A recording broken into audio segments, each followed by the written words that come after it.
Iran, Israel, আমেরিকার যুদ্ধে ভারতকে এখন সবথেকে যে বিষয়টা ভাবাচ্ছে সেটা হলো ভারতের তেল সংকট।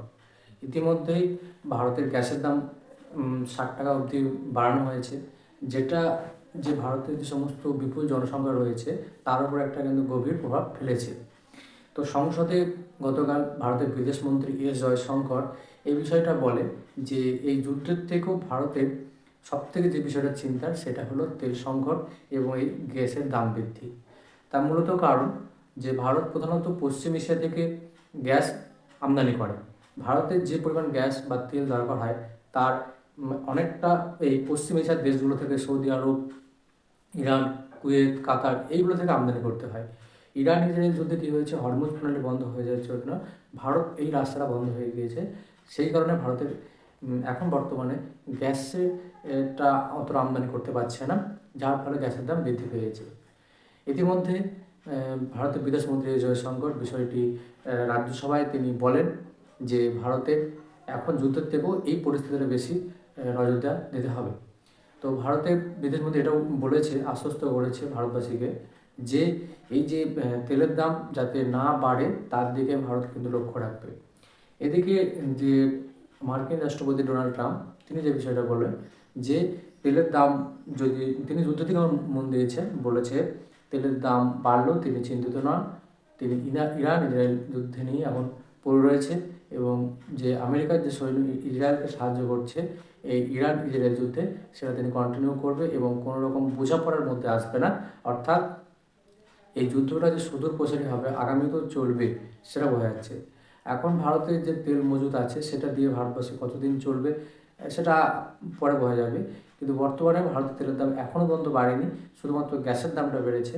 এর ফলে বিভিন্ন যে জনমহল রয়েছে তাদের মধ্যে নানা রকম মন্তব্য শোনা গেছে যে কেন ভারতের যে ইরানের সঙ্গে একটা সম্পর্ক ভালো ছিল, ভারত হরমুজ প্রণালী দিয়ে বাণিজ্য করতো, ব্যবসা বাণিজ্য করতো, কিন্তু ভারতের তো জাহাজ এখন বন্ধ করে দিয়েছে।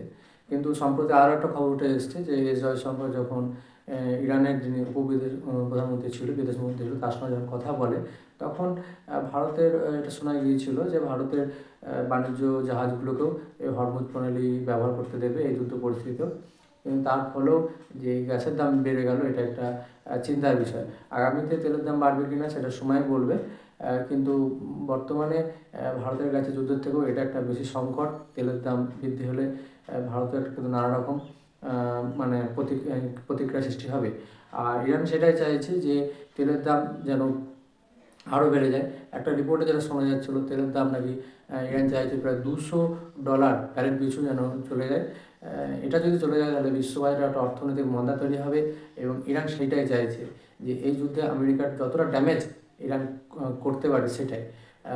আর এছাড়া অন্যান্য যে সমস্ত এই যে গলফ কান্ট্রিগুলো রয়েছে সেগুলোতেও যে সমস্ত তেল শোধনাগার, মার্কিন যে সেনা বেসগুলো রয়েছে সেগুলোতেও ইরান যতটা বাড়ছে তার ড্যামেজ করে দিচ্ছে, মানে তার ক্ষেপণাস্ত্র ফেলে।